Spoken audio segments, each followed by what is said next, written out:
Good morning to everybody. So we have come to the last day of the 4-day symposium on frontiers of high energy physics.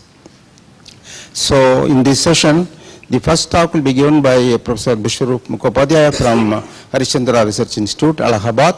The talk will be the Higgs boson and beyond.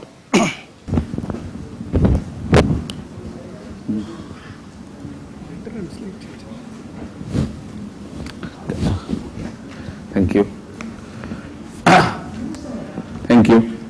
Let me begin by paying my tributes to math science on its completion of 50 years. As a student of physics, I would like to express my deepest appreciation for the role played by this institute for the advancement of basic science research in this country. Now, as for my talk, it may appear to be a repetition of certain things that have been said on the first day itself, but then the organizers assured me that for a central topic as the Higgs, some repetition of basic stuff may not be undesirable, especially when the lectures in this meeting are supposed to be expository in nature. However, the second half of the talk may have some slightly different emphasis. I will basically elaborate on the point that the very existence of the Higgs boson in a way is suggestive of physics beyond the standard model of electroweak interactions. And then I'll go on to do a very rapid review of certain beyond standard model scenarios which are connected either with the theoretical basis of the Higgs or with the data related to its observation. But in order to get to that stage, I have to make my path through the basics, and I hope I won't tax everybody's patience too much. Now, in the process of looking into the heart of all matter through tiny probes, we started off with the celebrated experiment of Rutherford, and in about a century's time, we have reached a stage where the Large Hadron Collider is flooding us with data. In the intervening period, we have managed to learn quite a lot about these elementary particles, namely 6 quarks and 6 leptons, and the mediators of the strong, weak, and electromagnetic forces. And we also have a successful theory of the strong interaction on one side and weak and electromagnetic interactions on the other, which thus comprise the so-called standard model of elementary particles. However, one important component of the electroweak part was missing till very recently, and that seems to have come to a close, not close, come to a definite fruition with the announced discovery of the Higgs boson, which will actually complete the electroweak theory. In order to kind of remind ourselves of how the Higgs at all came into the market, one has to probably go back and recall the fact that a very successful quantum theory of electromagnetic interaction was available to us already around 1950 or thereabout, and because of the high degree of success of that theory, people wanted to have a theory of the weak force in the same pattern. However, a number of things had to be taken care of in building this theory. First of all, which was that the theory should not have infinities sticking out like sore thumbs. In other words, the theory would have to be renormalizable, and when something like a 2 going to 2 scattering is concerned, the scattering cross section should not go on increasing on and on with the energy of center of mass frame, because that would disturb the unitarity of the S matrix. In other words, unitarity will have to be ensured in the theory. And there would have to be conditions to be fulfilled under the under two special conditions for the weak force. Number one, because of its short range, the force should be mediated by massive intermediaries, and secondly, the unique feature called parity violation is a kind of brand of the weak force. So these two things would have to be ensured side by side with denormalizability and unitarity, and the structure to take recourse to would be what is called a gauge theory, because that was the guideline obtained from electromagnetic theories.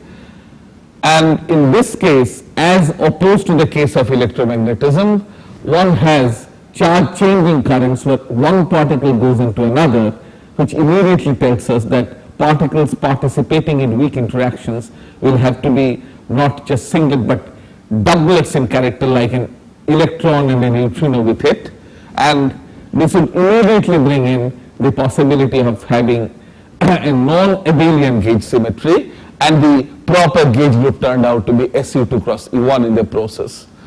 Now, with appropriate symmetry transformations defined for matter fields as well as gauge fields, and with the proper incorporation of the gauge fields in the covariant derivative of the theory, it is possible to keep the action of the theory invariant, thus giving it the structure one requires. However, certain problems were immediately noticed, the first of which is that with parity violation incorporated the way it should be and gauge invariance desired, it would be necessary to have quarks, leptons, and the W and the Z bosons completely massless, and basically that would lead one to a rather helpless situation because we know that these particles have mass. The solution was thought of in form of the postulation of a spinless particle, and that particle should leave some presence in the vacuum, and in technical words, the particle should have some vacuum expectation value, which would be one out of a multitude, and the choice of one of the vacua would lead to a breakdown of the gauge invariance when you consider the theory built around that chosen vacuum.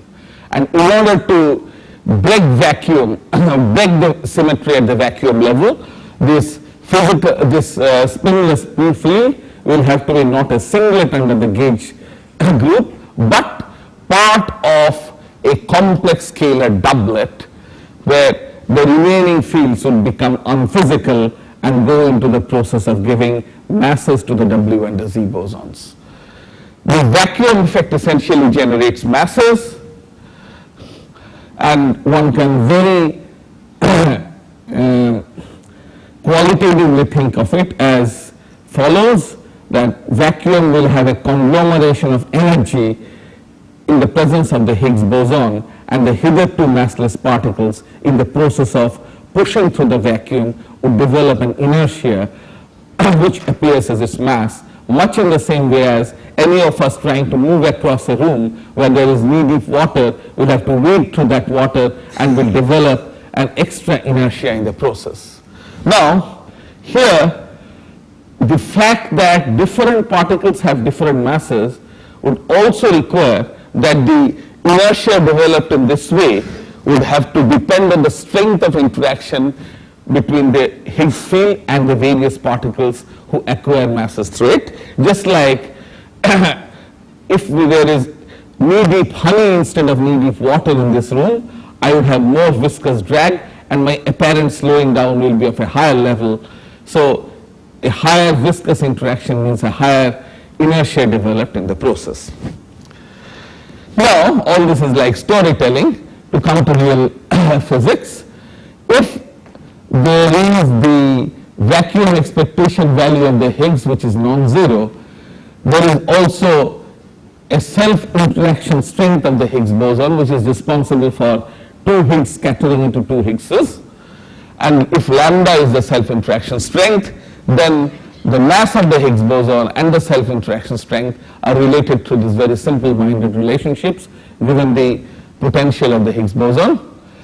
Now, since the vacuum expectation value is already determined from, for example, the W boson mass, the Higgs boson mass is the only free parameter in the Higgs sector, apart of course from a host of Yukawa couplings which are essentially uncorrelated free parameters but are nonetheless decided because the different fermion masses are experimentally measured.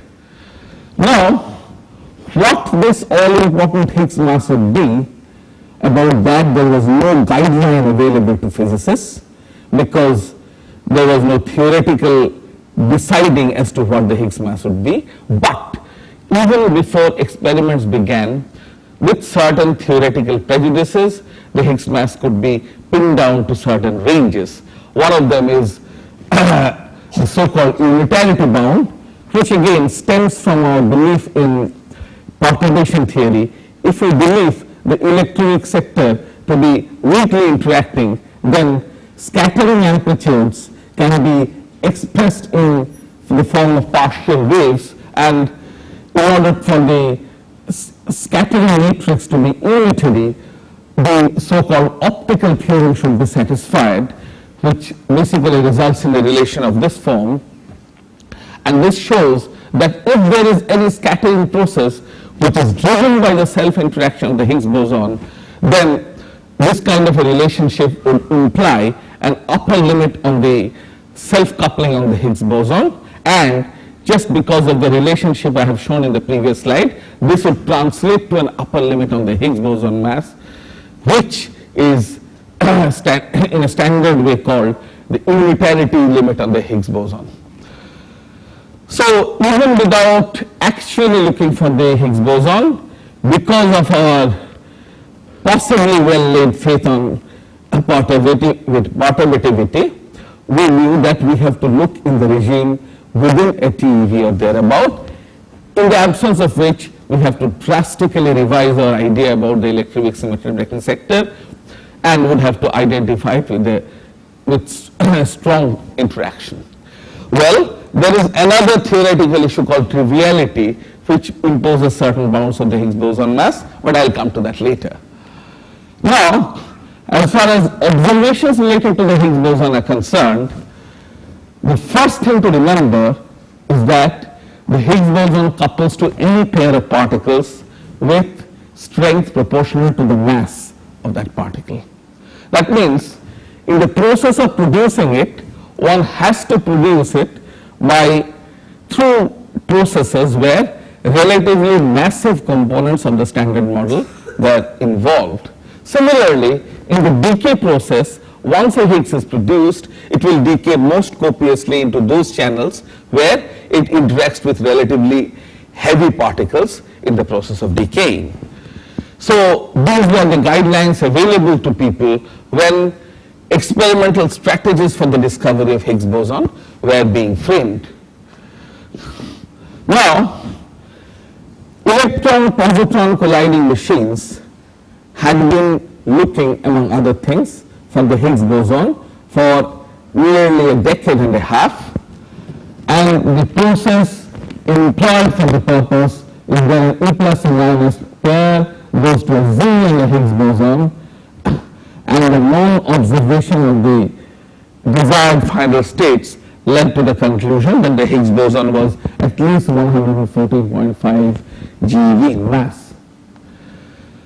Side by side, hadronic colliders have also been active, and the tevatron collider in the Fermilab has been particularly useful through several search channels, and the present status is that it says it cannot rule out the possibility of a Higgs boson being there in the 115 to 135 GeV region, where hints of excess are possible, although certainly the statistics is not enough to conclusively infer the existence of a Higgs boson from that. Side by side, a rather elaborate exercise has been on to look for indirect evidence of the Higgs boson, although the even though kinematically Higgs boson might not be produced in certain processes, its presence in the entire scenario would mean participation in various processes through virtual states, particularly when loop diagrams are concerned, and precision measurements of various electroweak observables would mean that you could even try to find out how much are the various loop corrections to the tree level processes, and the dependence on Higgs boson mass would allow you to roughly state in which range this mass was likely to lie. But unfortunately, there is a theorem called the screening theorem, which tells us that this dependence is at least up to one loop level logarithmic, and therefore the range in which you can confine the Higgs boson is rather large in spite of very careful experimental measurements. And therefore, although the Higgs boson, based on the assumption of standard model interactions being there, was pulled down to the lighter side, it was not exactly possible to say where it is. In came the Large Hadron Collider while we were standing at this juncture. Starting at 70 eV, already a considerable amount of integrated luminosity has been accumulated at the 80 eV run, and after a shutdown shortly, we are expecting the full design energy to take over, unless we are confined to, restricted to a little less than that due to some technical issues such as quenching effects. Now, at the LHC, the principal mode of production of the Higgs boson is gluon fusion. Of course, gluons don't couple to Higgs, and as I said, one has to utilize the coupling to the most massive particles available, and here it is the top quark. So this kind of a loop diagram is a very useful mode of production of the Higgs boson, where the suppression due to the loop effects is offset by the fact that you are using gluons, and with the Higgs boson not so heavy, you are using the so-called low X region, where the gluons carry a rather small fraction of the energy carried by each proton, and the low X parton distribution functions being rather high. This offsets the suppression due to loops in the production process, and essentially top quark interaction drives the production. As far as detection of the Higgs boson is concerned, the dream situation is where it decays into two particles whose energies and momenta are both measurable clearly, so that you can construct the so-called invariant mass of the particle pair and thereafter reconstruct the Higgs boson mass.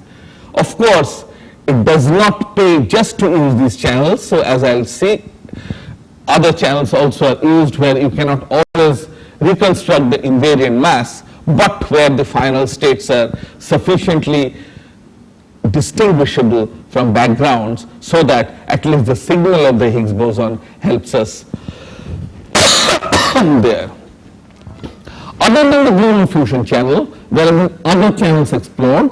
For example, the quarks and anti-quarks coming from the proton can emit the blue bosons and Z bosons, and these can fuse into the production of Higgs, the so-called vector boson fusion channel, which are characterized by certain very, what should I say, unmistakable kinematic traits. For example, the partons which emit the Ws and Zs to be fused, they themselves give rise to extremely energetic jets in the forward or high rapidity regions, typically between rapidity 3 and 4, and they're in opposite hemispheres. So these are criteria, along with some others, which can be used to kind of tag these kinds of events. Side by side, there are associated production channels where proton-proton collision processes give rise to the production of the Higgs boson together with a W or together with a Z in processes very analogous to whatever is used in E plus E minus collision experiments. And also, last but not the least, a top anti-top production always entails the production of a Higgs boson associated from it because of the large coupling that is the so-called Higgs-Stralum production technique. For decades, as I've already said, the dream thing is to have situations where the Higgs goes to 2 photons, roughly 1 × 10⁻³ events or thereabout. but still extremely clean signal, or when it goes to 2 Z's, which can leptonically decay into 4 leptons, which gives a very clearly noticeable peak. But side by side, one also widely uses the WW channel, where one W is real and the other is virtual, because in the range where we have ultimately found the Higgs boson, we think, this channel has a rather large event rate. And out of the 2 Ws, the easiest situations to uncover are those where one goes to an electron and the other goes to a muon, in which case backgrounds are relatively easy to eliminate together with neutrinos, which give rise to missing ET. And also, the tau plus tau minus decay channel is rather spectacular because of the not so small mass of the tau. Of course, background elimination being a challenge, it is still not an insurmountable challenge. And last but not the least, a Higgs boson mass in the region in which is being looked for currently, a Higgs boson decays overwhelmingly into a BB bar pair. Normally a Higgs produced in gluon fusion would decay most of the time into BB bar, but such final states would just be submerged in QCD backgrounds. So what people do is look for the Higgs boson in associated productions, for example with a W, and then you look for a BB bar pair or 2 jets where the B quark is identifiable, which give rise to a peak in invariant mass, but all the time you identify a W in association so that this tag throws off a large chunk of the background. Now, the last word I uttered is the biggest problem, namely backgrounds. Typically at the LHC, the total number of events is greater than trillion times the number of events which are of use to us as far as the search for the Higgs boson is concerned. So it is like finding a needle in a haystack, and not just a haystack filling probably a super large warehouse.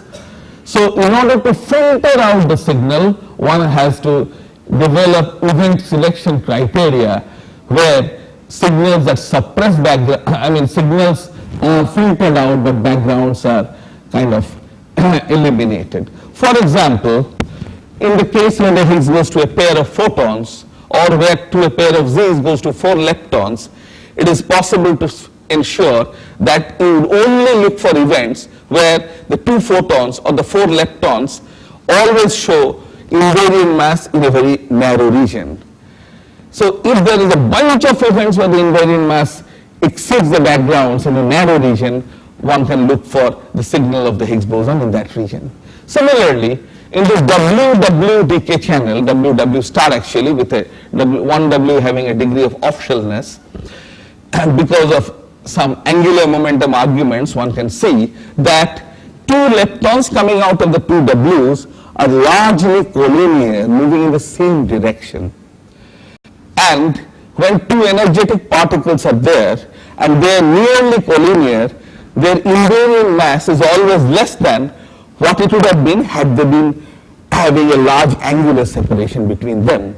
So in order to utilize this particular kinematic feature of the final state, one demands that the electron and the muon that are seen in association with missing energy are those with invariant mass below a certain value, something like 50 GeV.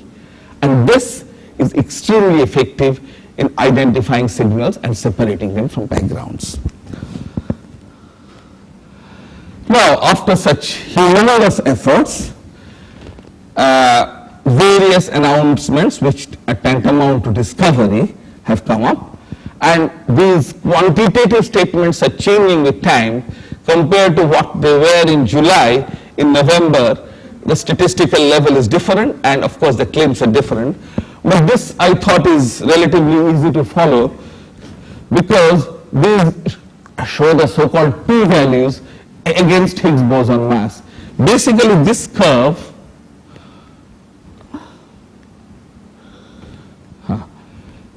shows, this is the curve to see the observed events. the probability that the signals you see for a Higgs corresponding to this mass is coming from anything other than the actual Higgs boson in the standard model. So it is found that if the Higgs mass is 125 GeV, the probability that other standard model particles are mimicking the signals we see in the various channels I have already listed is something on the order of 10 to the minus 9, which is from the corresponding description in terms of sigmas. In fact, this p-value, 1 minus p-value, is the confidence level of discovery. So it's close to 6 sigma. This is at last results. CMS results also yield a similar p-value, which again is very close to 6 sigma, and that is why the claim is that we have perhaps seen a particle which is a boson because it is going to 2 photons and things like that, and because it's going to 2 massless photons, it cannot be a spin 1 massive boson, so spin 0 is the likeliest candidate. Of course, it is not 100% ruled out whether it is a spin 2 and so on, but various angular distributions disfavor that possibility and probably will eliminate it ultimately. So that's what is the basis of claiming discovery of the Higgs boson. However, p-values are rather small for a 125 to 126 GeV Higgs, and that is very encouraging, but the signal strengths in the various channels are not still in absolute conformity with what is expected in the standard model. For example, if you look at the at last results, I am coming to CMS soon, one these days a quantity called mu, which is a signal strength, which is the rate you see scaled by the corresponding rate for a Higgs boson of that mass with standard model interactions and nothing else. So this mu, if it is exactly the standard model Higgs, should be 1 for all the channels, and here we can see that it is not exactly 1, although it is consistent with 1 at least at 2 sigma level in all channels. In fact, these numbers are also changing with time. Now there are strong rumors that the gamma-gamma anomaly is much less than it used to be at the beginning. Similarly, and the CMS data also, one can see similar things, where in spite of reasonable agreement in various channels, there are sudden anomalies seen. So this is the challenge in the months to come, to have better statistics and identify the signals with less and less error, so that ultimately one is in a position to say whether we are really seeing the standard model Higgs or whether there is room for its departure from standard model behavior. Of course, now one can look at this as a cup being half full or half empty, because with a set of results provided, I think we all agree that these are by all standards consistent with the expectation of the Higgs that has been seen being a standard model Higgs. However, one would like to turn the game around in a different way and see whether these are still keeping room for non-standard features being there in the particle that we have seen. And fortunately or unfortunately, the answer still seems to be yes, although only time will tell in the next few months what the ultimate conclusion is. Now I come to the second half of my talk, where I say that the very existence of the Higgs boson in a way suggests that the standard model perhaps requires extension. Now this is a rather strong statement to make, namely the Higgs itself has the seed of new physics buried in it. First one has to answer where and how, and then one has to face the inevitable question as to whether the preliminary observations or observations that pile up really suggest it or at least allow it. Now, I first, in order to answer where and how is the seed buried, one has to consider the evolution of the self-coupling with energy. Now, the strength of the self-interaction, if you consider scalar self-coupling alone, changes with energy in this fashion, where this is the value of the electroweak symmetry breaking scale. Here, a pole is inevitably hit, and at some energy, this is called a Landau pole, at some energy, the self-coupling of the Higgs boson blows off, making the theory untenable. And the only way out of this unphysical phenomenon is to assume that lambda at electronic scale itself is 0, and that makes the theory sort of trivial, having no interaction at all. So this was a sort of impasse, and this is the so-called triviality problem, placed in simple language, and a similar feature is seen to be there if all kinds of interactions of the Higgs boson, gauge and Yukawa couplings are turned on. So one had to find a solution to this problem, and the solution proposed was that there is a cutoff or upper limit on the validity of the standard model in terms of energy scales. Now, if that upper limit turns out to be this big lambda, and one assumes that one kind of enforces that the pole that is hit is always above the scale lambda, then one has the possibility that new physics takes over above this energy, and the problem is sort of warded off. But this means that one has to start by assuming that there is a lambda and that the Landau pole is hit above lambda. And that means if you translate in terms of the self-interaction strength at the electroweak scale, which in turn can be related to the mass of the Higgs boson, it translates into an upper limit on the Higgs boson mass corresponding to every value of the cutoff scale for the standard model. And this is the so-called triviality limit. Now, of course, now that we think we have seen a Higgs boson around 125 GeV, the triviality limit does not seem to bother us in that serious a manner, and all the way up to, for example, the grand unification scale, one is not in danger of crossing or violating that limit. But I must say that this very feature of triviality is sort of an eye-opener that the standard model has to have an upper limit of validity in terms of energy scales. The other limit, which is relatively more relevant in view of the current data, is the so-called vacuum stability limit. Now, the Higgs potential is characterized by the mass and the self-coupling, which are of course related via the vacuum expectation value. Now, if the self-coupling, the quartic coupling coefficient is 0, the potential is unbounded below. So you have no vacuum about which to build your theory, and therefore the theory is not stable in that case. This is the problem of vacuum stability, and what happens is that for any value of lambda and the electroweak scale, as we go to higher and higher energies, it becomes more and more negative, and it crosses the 0 limit and turns negative at one point. So at some scale, you expect that disastrous instability to strike. The solution again lies in postulating an upper limit of validity, namely lambda, and expecting that the phenomenon of self-coupling turning negative is postponed till above that limit, and that way the problem is avoided because new physics takes over at that time.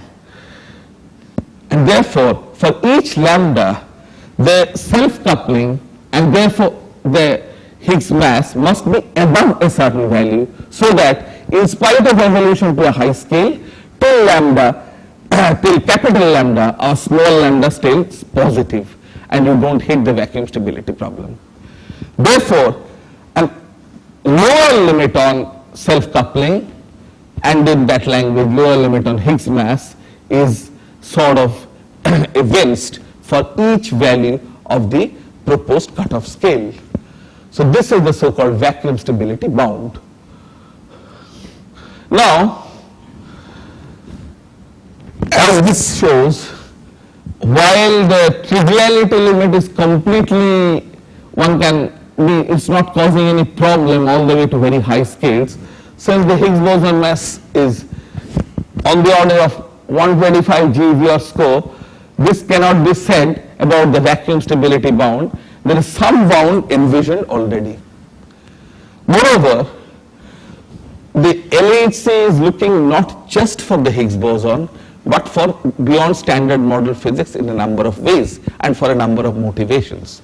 Now, many of the new features in a new physics scenario can also affect the evolution of lambda, the self-coupling of the Higgs boson, and can also affect the self-coupling through loop corrections. Just like the self-coupling is affected by what is called a box diagram involving the top quark, other kinds of new physics effects can affect it in similar manners. Now one has to ensure that any kind of new physics that we may see or that we may think of from our theoretical points of view will still keep lambda positive at low energy itself. Next, one has to also ensure that any kind of new physics scenario will cause evolution of lambda in such a manner that up to a certain level it is kept positive. Now, it may be even the other way around, namely, in that process, you may ensure the positivity of the self-coupling up to even higher scales than is envisioned in the standard model, but that has to be shown.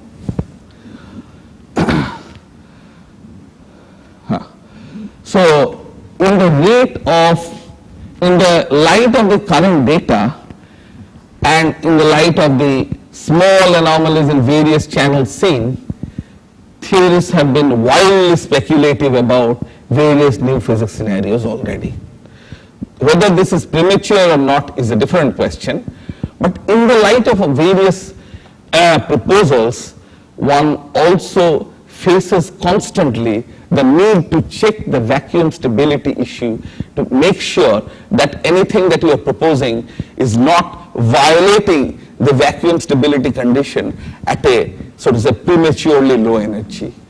In this context, people have thought of supersymmetry, additional scalars, issues with singlet SO2 singlet leptons, Higgs belonging to representations other than SO2 doublets, scenarios which include massive neutrinos, and scenarios which have universal extra dimensions, and so on and so forth.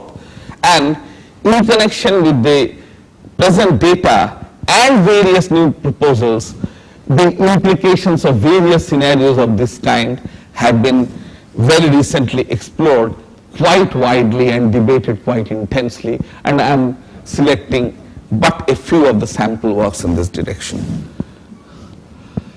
Next comes the issue of stability against radiative corrections, the so-called naturalness issues.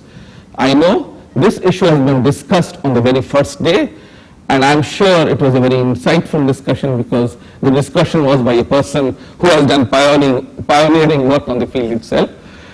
So I won't spend much time on it except in saying that all these loop corrections, not only at one loop but also at higher loop levels, involved by the top quark, the gauge bosons, the Higgs itself, and so on, tend to give large radiative corrections to the Higgs boson mass, and these corrections are again proportional quadratically to the upper limit of validity of the theory itself. So if there is no cutoff to the theory up to the Planck scale or the grand unification scale, the only way one can think of keeping the Higgs boson mass low is to think of some God-gifted fine-tuning or cancellation of the various corrections, which makes the theory a little tightly fine-tuned. Not only that, one also has to do this fine-tuning at each order in perturbation theory, which makes it even more distasteful. So the solution thought of is that the upper limit of validity can perhaps be less than what we think they are, and within the TeV scale, we may expect new physics, which kinds of provides a cutoff, and the quadratic divergences are thereby controlled. And if that be so, then effects beyond the standard model, which can be responsible for the cancellation of the so-called quadratic divergences, or at least controlling of them, are very likely to be seen at the LHC itself. Now, this kind of a procedure, thinking of new physics to control a blowing up of something, is not historically uncommon in physics. For example, for a point electron, point charge, the self energy is inversely proportional to its radius, and if you really take an electron to be a point-like particle, in classical electrodynamics, the self energy becomes infinity. Even if you put the classical electron radius in its place, the self energy that it develops is on the order of some 10 GeV. So that is also a solution to the problem. The solution came in the postulation of new physics and of course its verification, namely a quantum theory of electromagnetic interaction. Such a theory, as a very crucial component, has the positron present together with the electron. So at an energy scale where an electron and the positron can be pair produced, one is having new physics visible. So in that way, a cutoff to classical theory may be twice the mass of the electron, and the intervention of new physics above this scale keeps the divergence of the electron mass under control. In similar spirits, one can think of controlling the divergence of the Higgs boson mass through the intervention of new physics. Now it must be said that apart from these issues, physics beyond the standard model has been kind of suggested, motivated or desired due to a number of other considerations. These have been mentioned in the discussions over the last few days, but in my view some of the issues are a large number of parameters in the standard model, the lack of explanation of various fermion masses and the family structure, then the absence of a kind of easily convincing mechanism for neutrino mass generation, and the explanation of a different kind of mixing in the neutrino sector compared to the quark sector.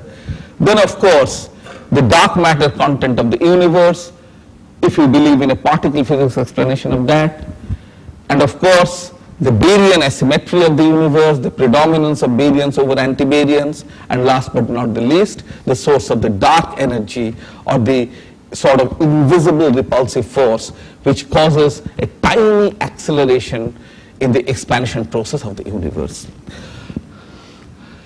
Now, motivated by Higgs issues that I discussed and the various considerations that I have just listed in the previous slide, a number of new physics possibilities have been postulated.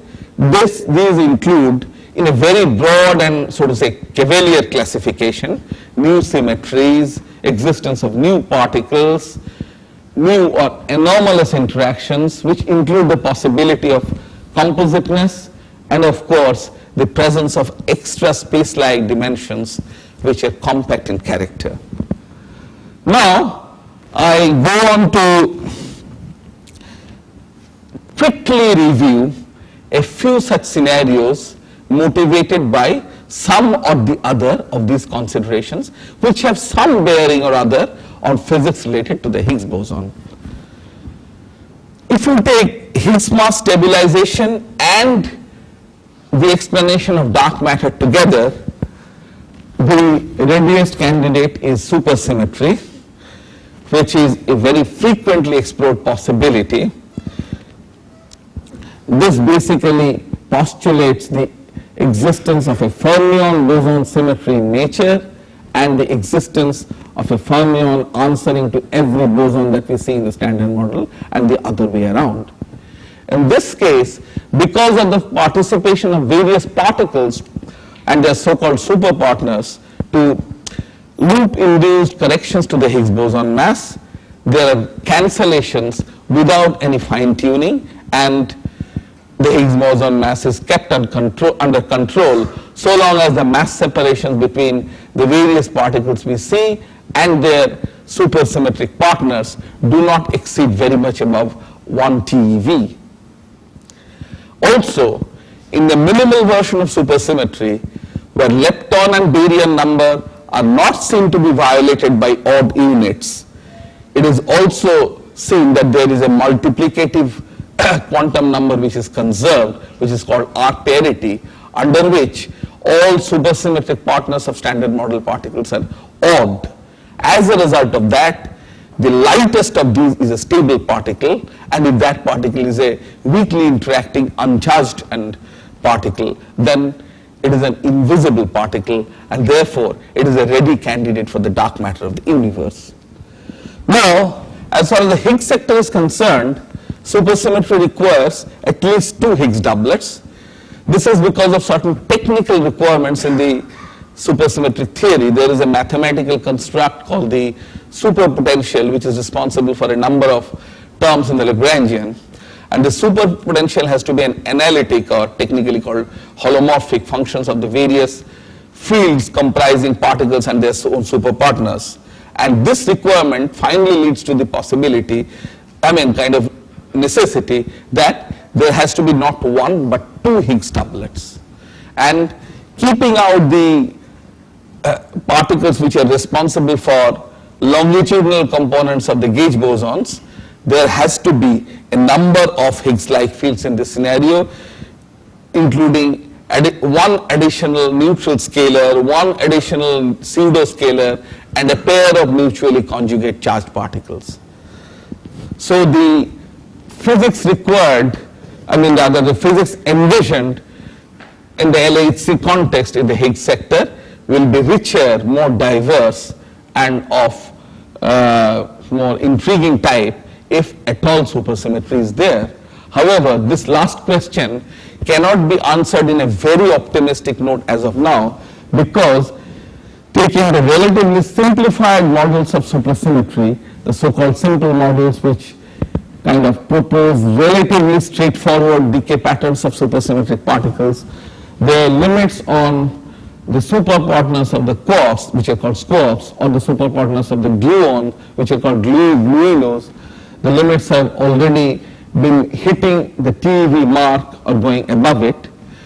And people have also over the years thought of relatively simplified models of supersymmetry from a theoretical point of view, trying to reduce the number of free parameters. And the most ready candidate in this respect was the so-called minimal supergravity scenario, where gravitational interactions from a hidden sector is responsible for the generation of masses of the superparticles. However, the simplest kinds of supergravity models are now limited even more stringently from the LHC data, and therefore, if supersymmetry has to exist in nature, it has to be in some relatively non-minimal, relatively less common scenario for which one requires a great deal of investigation. No, these are for simplified models. Yes, this is because you basically in the search channels are, for example, concentrating on jets plus missing ET type signals. There, it's crucially dependent as to how the strongly interacting superparticles decay. If you assume that 100% of the time they are decaying directly into the lightest supersymmetric particle, then your bounds are relatively simply obtained, and these are artifacts of that.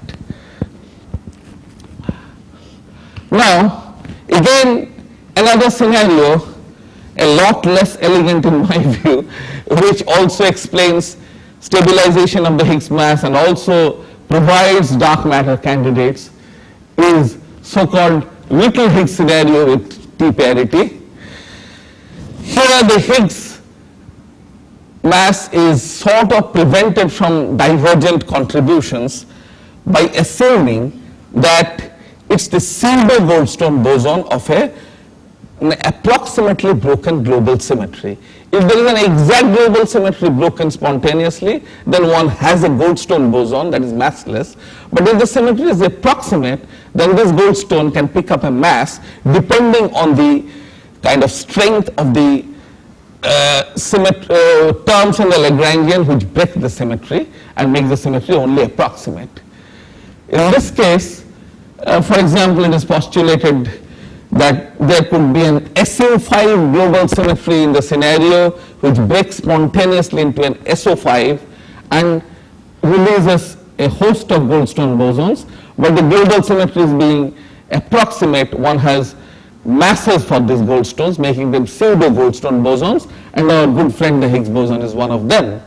In this scenario, a multiplication or rather augmentation of the gauged part of the symmetry is also there. For example, SU2 cross E1 of electroweak symmetry is squared.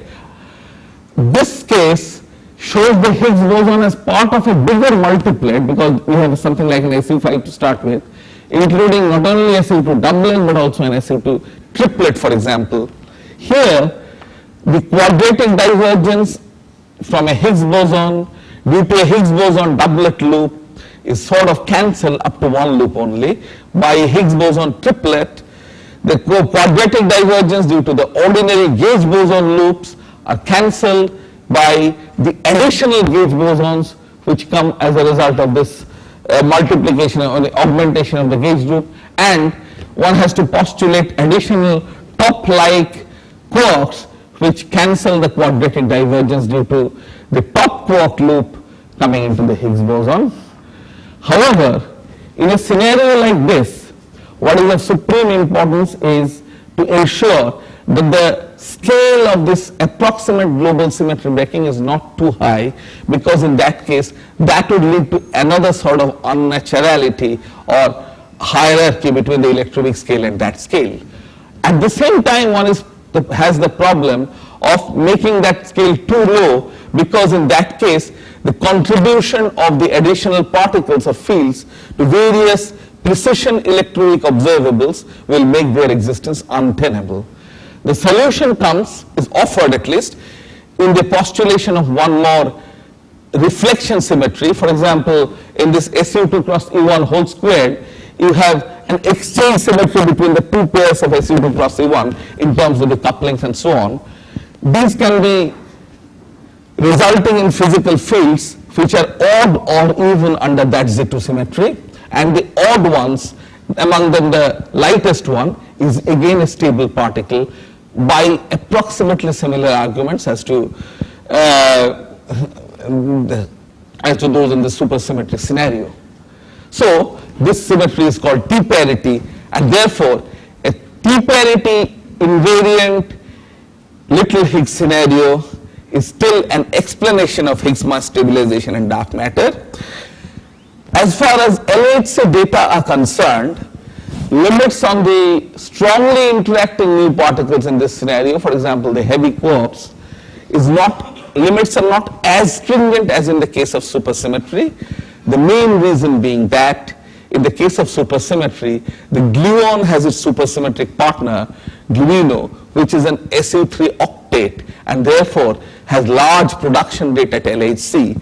The absence of this color octet object, because there is no motivation for that in this scenario, the absence of this color octet object makes this limit much more diluted, and therefore the limits are not as tight as in supersymmetry, although I leave it to everybody here to judge whether this scenario can at all be considered elegant. Now, there are scenarios where the Higgs mass is stabilized, but one doesn't talk about the dark matter question, which is a very legitimate approach to take. And one of the scenarios is extra compact dimensions with warp geometry. I am not going into any details of that, but if there are extra space-like dimensions in nature where the geometry along the extra dimension is not flat but warped, then a warp factor of about 10 to the power 16 tells us the following, that any physics in the Planck scale, any physics in the bulk or the 5-dimensional scenario where you are at a sufficiently high energy scale so that you see the internal structure of the warp geometry, there are only masses which are in the Planck mass region. That is how the theory is formulated. But when you take projections on the four-dimensional subspace where we live, the three branes as they are called, then basically you take Fourier modes of the periodic boundary condition, or utilizing the periodic boundary condition along the fifth dimension, and the states you thus have are all having the mass dimensional quantities reduced by this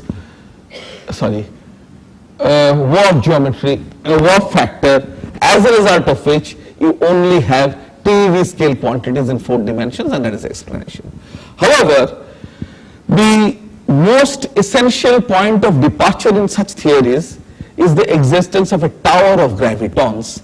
If gravity propagates in 5 dimensions, then compactification of the 5th dimension, being in a periodic boundary condition, leads to various Fourier modes called Kaluza-Klein towers of graviton. These can be relatively better or strongly coupled compared to usual gravitational couplings, and therefore in the LHC the production of such gravitons through Drellian-like processes is envisioned. However, the absence of such resonance has already led to limits of the order of 2.5 TeV for such graviton towers, of course with certain technical assumptions, but yes. So the prospects of seeing the signatures of such scenarios in terms of seeing the graviton resonance are becoming relatively weak in the current times. However, there is one more way in which signatures of such scenarios can show up.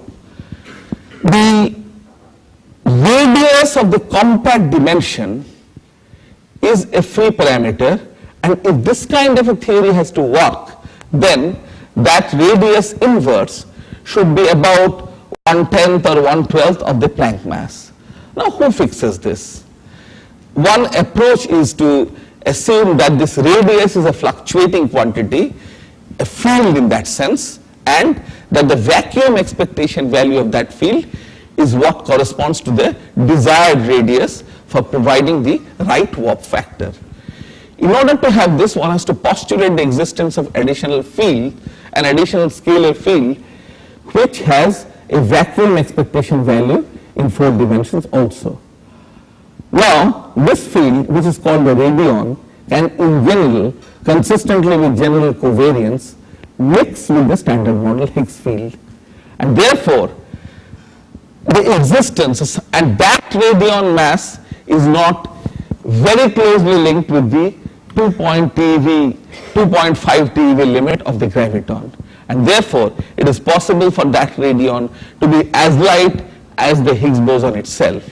So if there is a neighboring scalar state which has mixture with the Higgs boson state, thereby the behavior of the Higgs boson as shown in various interactions can be different from purely standard model behavior, and it is a subject of investigation currently as to whether current data at all allow that possibility or not. So it has a lot of phenomenological implication, the radions, in terms of the Higgs boson search and Higgs boson data themselves. Then there is this scenario called universal extra dimension, which does not have any pretension of stabilizing the Higgs boson mass, but offers a dark matter candidate.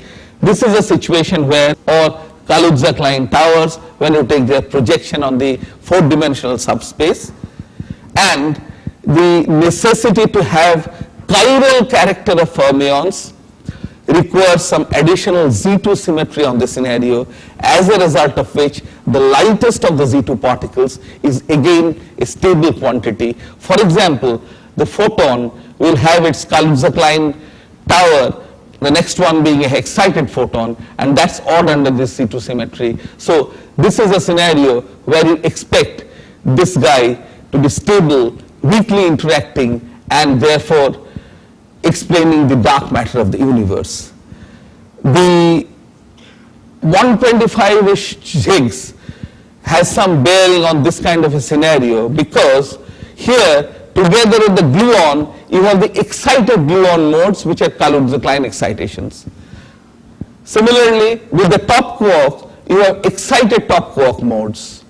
As a result of that, the triangle diagrams which are responsible for the production of Higgs boson through gluon fusion will now be supplemented by similar diagrams where the Kaluza-Klein excitations of the top quark will participate, and therefore production rates will be altered.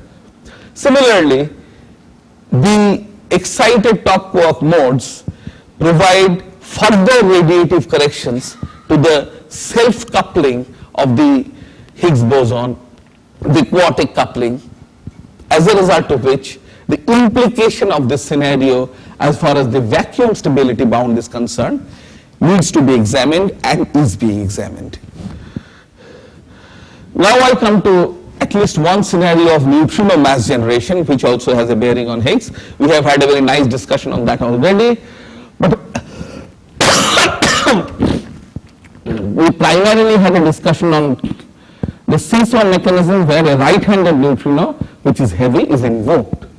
There can be a similar situation, these two brackets are mistake, where you try to have a mass generated from neutrinos without resorting to the existence of any right-handed neutrino. Yeah, please. 5 minutes, huh? I'm almost in that.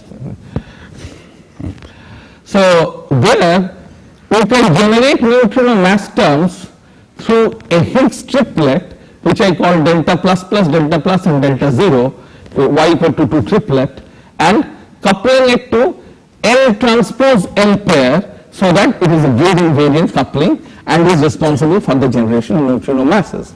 However, the vacuum expectation value times the lepton number violating coupling is what generates the neutrino masses, and therefore the vacuum expectation value will be tiny. One is a further constraint here. There is this celebrated parameter called rho parameter, which is defined in this fashion. The true level value of this parameter is 1, so long as you have not only one but arbitrary number of Higgs doublets. And experimentally, the departure of this rho parameter from 1 is rather constrained from precision measurements. Now, if there is a substantial vacuum expectation value of the triplet, the neutral component, that will destabilize rho parameter considerably, and therefore it has to be less than a GeV or so. Now, as a result of that, the mixing between the doublets and the triplets in this scenario are rather constrained, and therefore in this scenario, apart from its important role in neutrino mass generation, does not seem to threaten the couplings of the Higgs boson to other standard model fields, because even if there are contaminations due to triplet mixing, they are of a very small nature. However, the Higgs triplets themselves admit of rather spectacular phenomenological consequence. For example, a doubly charged pair of particles will give rise to identical sign lepton pairs or identical sign W pairs, and their possible implications in the LHC are subjects of discussion, particularly in the context of 14 TeV run. Now I am not spending any time on other scenarios where you have doublets and... No, it doesn't. It is not spontaneous lepton number violation, because if it carried lepton number, then you would have a Baryon in the theory, the so-called Gelmini-Roncadilli type model, but a triplet Baryon is highly disfavored from ZDK data. Here this is a spontaneous violation. It is not spontaneous, it is just there is no lepton number violation is manifest here, explicit. Because otherwise you would have a Baryon, triplet Baryon, and you will be in trouble from... No. Because this Gelmini-Roncadilli type models are under pressure. Sure, of course. Of course, there are other scenarios, I am not spending time on them, where the Higgs can mix with other scalars which are SU2 singlets and which are potentially dark matter candidates, namely pseudo-Baryons. And also there are very important works in recent times which warn us against reading too much into deviation from standard model behavior, because there may be considerable uncertainty in various QCD aspects of the Higgs boson production process. Now, in view of all this, I'm just having the last couple of slides. In view of all this, the Higgs boson can be studied in view of specific model considerations, but it is also of equal importance at any given point of time to study the data completely model independently and see, although even if the current data are consistent with the Higgs boson mass, standard model Higgs boson predictions, whether there is enough scope for variation still. So in that way, one can postulate different couplings of the Higgs boson with up and down type fermions, with W and Z pairs, photon-photon gluon pairs, and last but not the least, some kind of phase in the, for example, Higgs-TT bar coupling arising from, for example, absorptive effects in the effective amplitudes, and also some invisible branching ratio. And one has to carry out a global analysis of data to see if these various kinds of departure are possible. There have been a lot of studies in this direction, but I'm just casually mentioning one in which we have studied it, where all the effects probably for the first time have been studied, where effects such as possible invisible branching ratios and possibility of a phase in the coupling through absorptive part in the effective H-TT bar interactions are all included, and our conclusion seems to be that there is enough scope for the Higgs decaying into the dark matter candidates even in view of the present data. And there are chances of additional states contributing to Higgs boson production and decay, that is into gamma-gamma and gluon-gluon effective couplings. Although, before I finish the talk, I must emphasize one thing.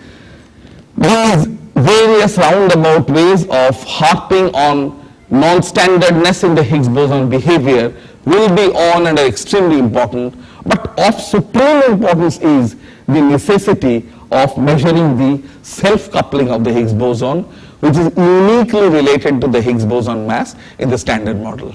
However, that measurement is quite challenging and will have to require not only a huge amount of run in the LHC, but also one is not 100% sure with what degree of precision it can be done within the constraints of a hadron collider. So one may have to wait for a few years for this ultimate decisive test on the standardness of the Higgs boson.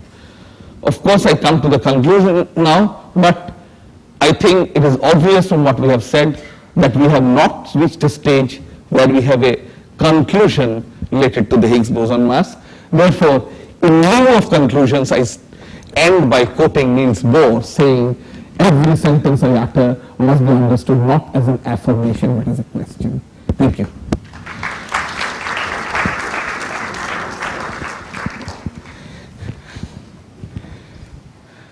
Thank you, Biswarup, for this very clear exposition of the position with respect to the Higgs boson. Right now, any short question or comment?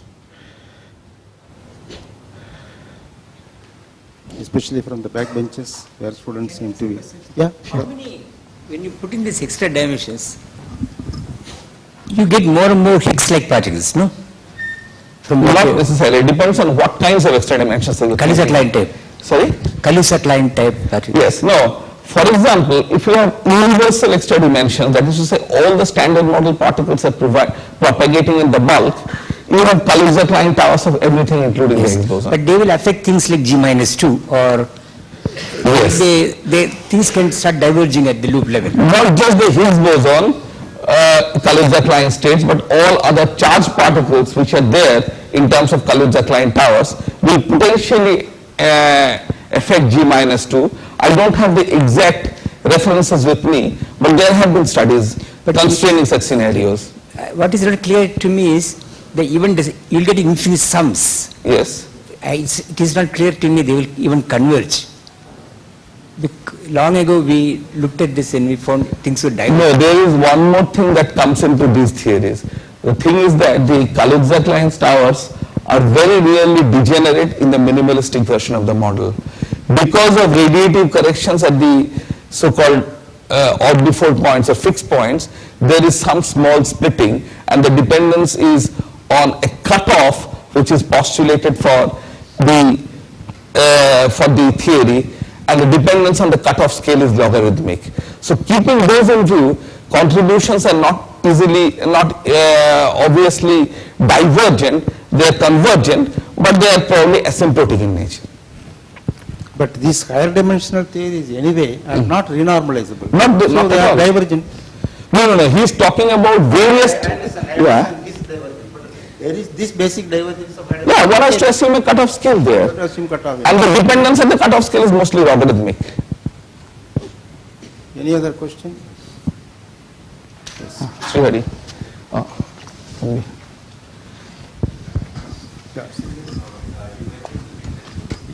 Yeah. I wonder if you can give a simple answer as to how much is still allowed by the data. Okay. This is a highly time-dependent quantity because at least the analysis which we performed, keeping everything, including absorptive phases and everything, based on July data, there could be, probably get surprised, as much as 50% invisible branching ratio. Based on a later data in September, we have reanalyzed, it was approximately 40% or thereabout at the 2 sigma level.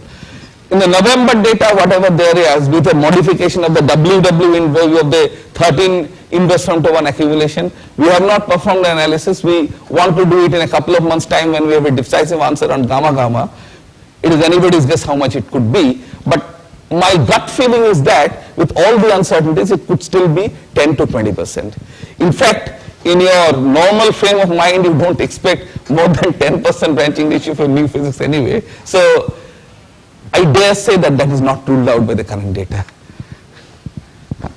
So you said that there is the cutoff for the Neutrino, that's 1150. Not cutoff, it's the lower limit on the mass. Yeah, then is it dependent on some modeling? Yes. The point is, these limits, how are they obtained? Take the gluino, the superpartner of the gluon.